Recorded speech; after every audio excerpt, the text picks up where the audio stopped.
When's the last time you took a hard look at your own side? There has to be self-criticism and a kind of self-awareness. If everyone was just a little bit more focused on their own political tribe or their own group, I think we'd all be better off instead of always putting blame on the people who oppose us. Hey there, it's Julie. Welcome to Uncomfy, a show about sticking with moments that challenge us even when they're uncomfortable. And I get it, nobody likes to be uncomfortable. But I've learned from experience, and maybe you have too, that sometimes a little discomfort has benefits if we can stay open and curious about it. And that's what we're here to explore. So let's get uncomfy. Changing your mind about something is often uncomfortable. Admitting that change publicly, even more uncomfy, especially when it's a political topic and you're going against the grain of your own team. Which is why I'm really intrigued by a new book from foreign policy expert Shadi Hamid. You may know him from his columns in the Washington Post. He's also a senior fellow at Georgetown University's Center for Muslim-Christian Understanding. Now, Hamid is politically progressive, but his new book, which is called The Case for American Power, makes an argument you wouldn't typically expect from someone on the left. And Hamid says his hope, in part, is to persuade other progressives to change their minds as well. So I have invited him here today to talk about the inevitable uncomfiness in all of this. Shadi Hamid, welcome. It's so good to have you here. Hi, Julie. Thanks for having me. If we could back up just a bit to put this book in context, you write about how the 9/11 terror attacks were a formative moment for you, as they were for a lot of us. What was going on in your life in September 2001? Yeah, well, I was a freshman in college. I was 2 weeks in at Georgetown. And I was trying to figure out who I was, who I wanted to be, where I belonged, all those kinds of identity questions, which are quite challenging. So it was really a kind of transition moment. And then to have 9/11 happen, it changed my life and it put me on the course that I'm on now. I don't think I would have gone into politics and policy, really, if it wasn't for that. I wanted to understand why 9/11 happened, who did it, what was animating them, and how could people hate America? At least some people hate America so much. So those questions were intriguing to me. And what was your view of American power, of America's position in the world at this point as a freshman in college? I was very skeptical, opposed. I got involved in the anti-war movement during the Iraq War 2 years after that. And I was organizing die-ins and tent-ins on campus. I considered myself a kind of leftist sort of socialist. I was reading people like Noam Chomsky, the famous critic of U.S. foreign policy pretty much everywhere. And I blamed America first. I thought America was a font of evil and destruction in the world. And yeah, I changed my view on that over time. But at that time, I was very intense about it. You're Egyptian American, right? Your parents are That's right. Yeah. Egyptian immigrants to the United States, and you're Muslim. So how did that aspect of your identity also, do you think, play into the way you were perceiving what happened with 9/11 and America's role on the global stage? Arabs and Muslims have often been on the receiving end of American power. They've seen the dark side of what we're capable of doing as Americans. So I think in that sense, my dual identity, it creates a kind of tension or even conflict. I mean, I love America. It's my country. And I think it's the greatest country in the world. I'm comfortable saying that. But at the same time, it's done awful things. So how do we reconcile that? That's always been an interesting question to me. Similar to the question of how do otherwise good people do evil things, those kinds of seeming contradictions of good and evil being sort of combined in one thing. That's a place of cognitive dissonance that's uncomfortable for a lot of us. And so what began to change for you, going from America has brought this on itself in some perspective, and opposing the war in Iraq, and then shifting to a place now where you're, of course, writing a book that makes the case for a powerful and dominant America on the global stage. Was there a turning point for you? What changed? I think I thought to myself increasingly, I didn't want to be powerless. I didn't want to be on the outside looking in for the rest of my life. I didn't want to be one of those people who's always protesting outside of the White House with a sign. I felt that to change America, to change American power and how it's used abroad, that I had to be part of the system. I had to become closer to power. And power wasn't something to be shunned and seen as inherently compromising and dirty, but we had to actually think as progressives, as people on the left, to kind of hold power ourselves if we wanted to see a better world. And my book is partly about that. It's about using American power for more moral and just ends. And I think that if we want a better world, if we want a more peaceful, just world, it can't happen without American power, but not American power as it's been necessarily, but American power in a kind of renewed sense.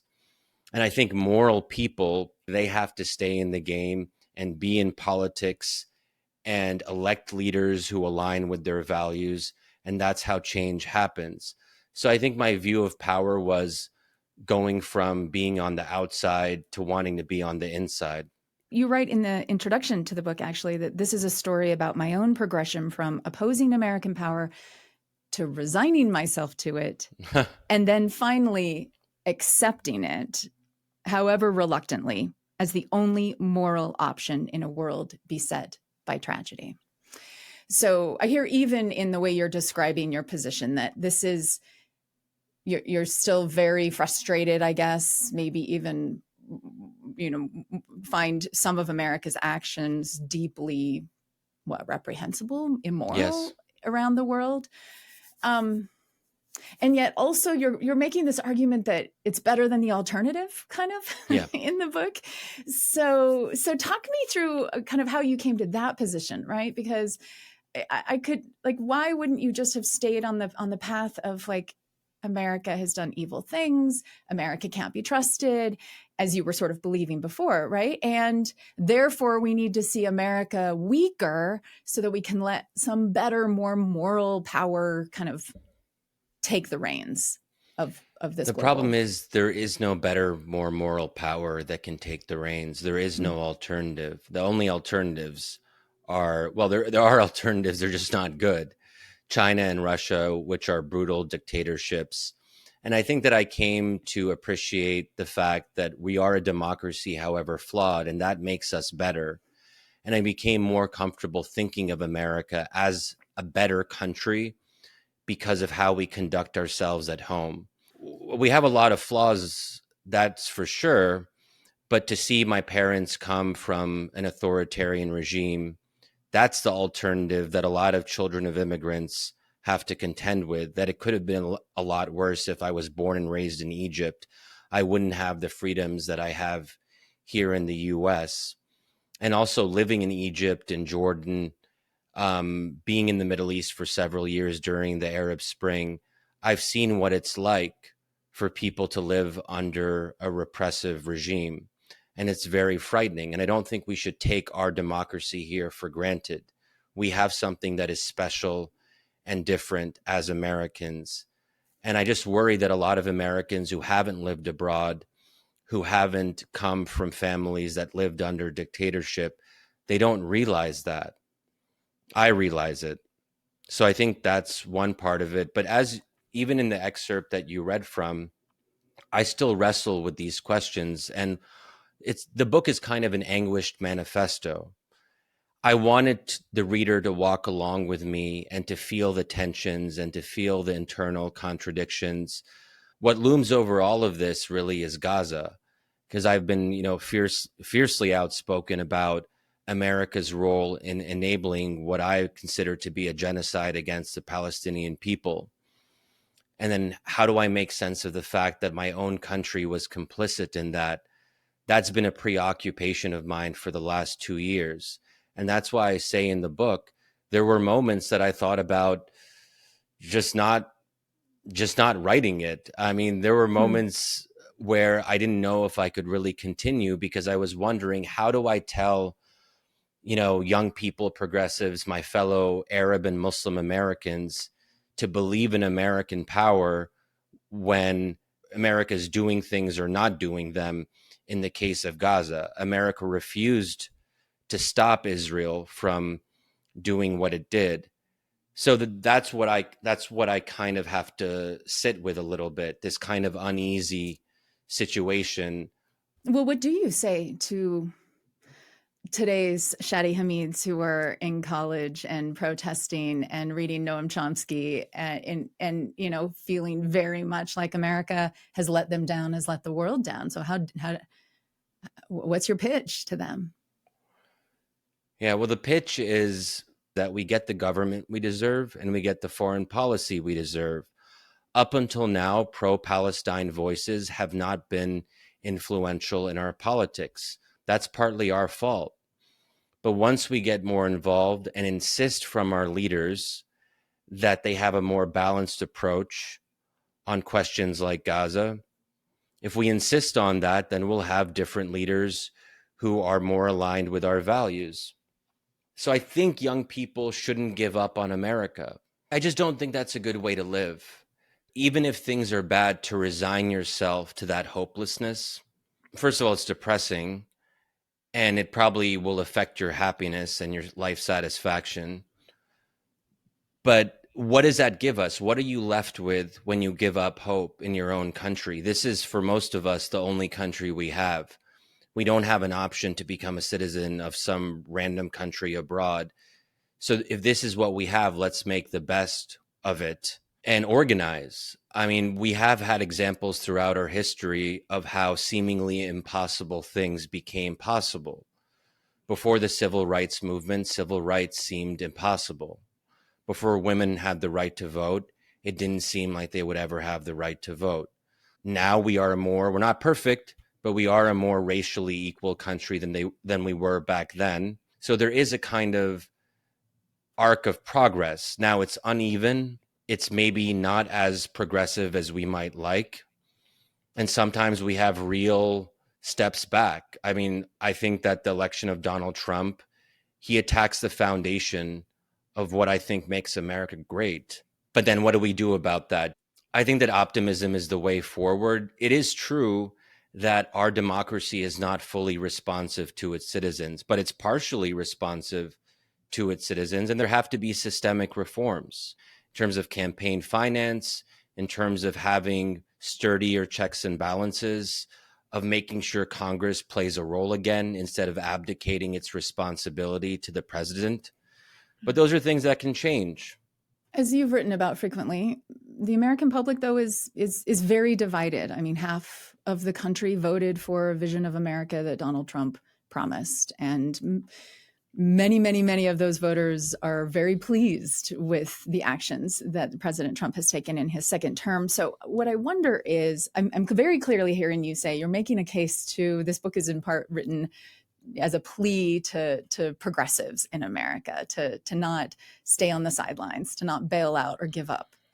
And I guess what I wonder is, do you think there's a version of American power on the global stage that people on the left and the right should both be able to agree on, could agree on?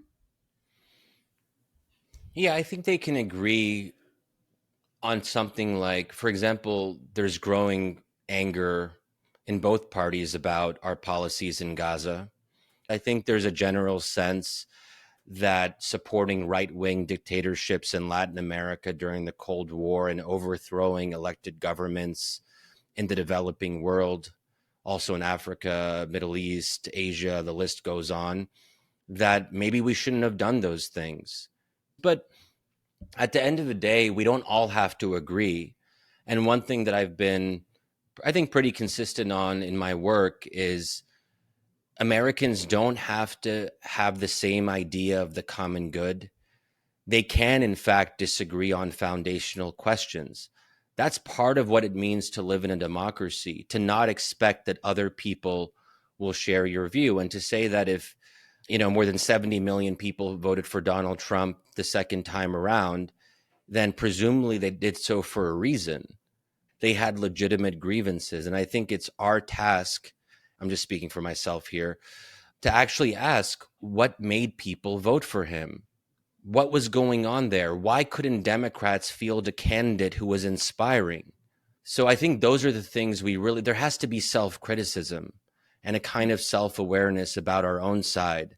And I think it's worth, I'm not going to change MAGA people, but I think I have a better chance of changing minds on my own side. And if everyone was just a little bit more focused on their own political tribe or their own group, I think we'd all be better off instead of always putting blame on the people who oppose us. Shadi Hamid is a columnist with the Washington Post. Thank you so much for taking time today. Thanks so much for having me. My pleasure.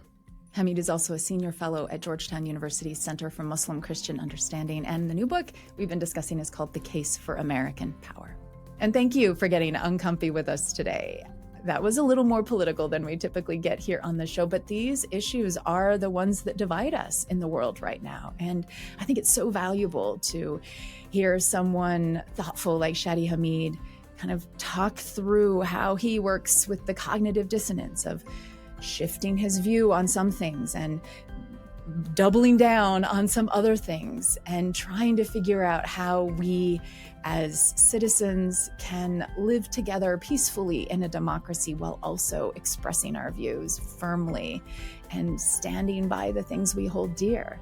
I would love to hear if you have changed your mind about a social or political topic, something that you once felt very strongly one way about, and over time maybe you've softened, or maybe you've actually done a full 180. I would love to hear how you have grappled with that discomfort, that cognitive dissonance. Send an email to uncomfy@byu.edu. Or if you dare, you can reach out on social media and we can continue the conversation there. We are at uncomfy.podcast on Instagram. Uncomfy is a BYU radio podcast. Samuel Benson produces it, and the team includes Hyobin Kim and Sam Payne. Our theme music was composed by Kelsey Nay. I'm Julie Rose. Can't wait to get uncomfy with you again next week.